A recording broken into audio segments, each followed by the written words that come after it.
আর মনে রাখবেন প্রিয় ভাইয়েরা, দুনিয়ার জীবনে আমরা যাদেরকে নিয়ে বসবাস করি আর কি, প্রকৃত অর্থে তারা আমাদের আপন নন। আমাদের প্রকৃত আপন সত্তা হচ্ছেন আল্লাহ রাব্বুল আলামিন। আল্লাহর চেয়ে আপন আপনার কেউ নেই পৃথিবীতে। তো সেই আল্লাহকে আপন করে নেন, আপনি বুদ্ধিমান। আল্লাহকে বাদ দিয়ে অন্য সব কিছুকে আপন করে নেবেন, আপনার মৌতের পরে আপনাকে এরা ভুলে যাবে।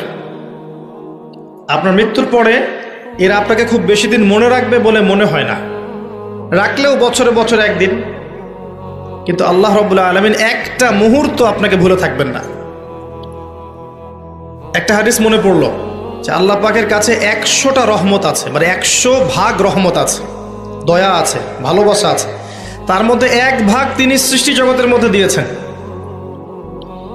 ওই যে গাভী তার বাচ্চাকে চেটে পরিষ্কার করে না, কুকুর তার বাচ্চাকে দুধ খাওয়ায় না, ওই 1 ভাগ রহমতের জন্য, 1 ভাগ দয়ার কারণে।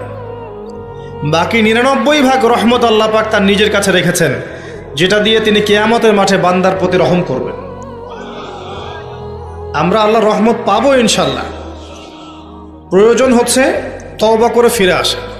পাপ হবেই ভাই, জীবনে চলতে গেলে পাপ হবেই, উঠতে বসতে চলতে ফিরতে পাপ হতেই থাকবে, কিন্তু তওবাও হতে থাকবে ইনশাল্লাহ।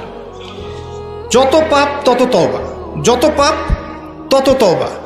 আপনি ঠান্ডা মাথায় এভাবে একটা কাগজ নিয়ে বসেন বাসায়, কাগজ নিয়ে বসে আপনি হিসেব করেন যে, মনে করেন, অঙ্ক করেন, মনে করেন আপনার হায়াত 60 বছর, কথার কথা চলে গেছে 30 বছর, বাকি আছে কত বছর? 30 বছর। শেষের 5 বছর মাইনাস করেন।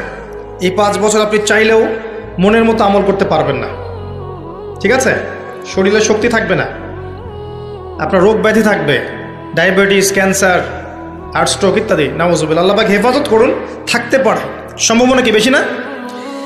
25 আছে আপনার কাছে, 25কে আপনি মাস দিয়ে গুণ করেন, দিন দিয়ে গুণ করেন, দিনের হিসাব পাবেন, পাবেন না?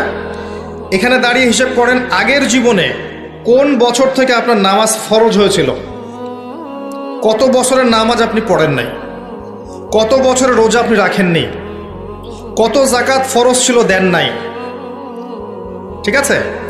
পাপের যেগুলো পাপ মনে পড়ছে লিখেন।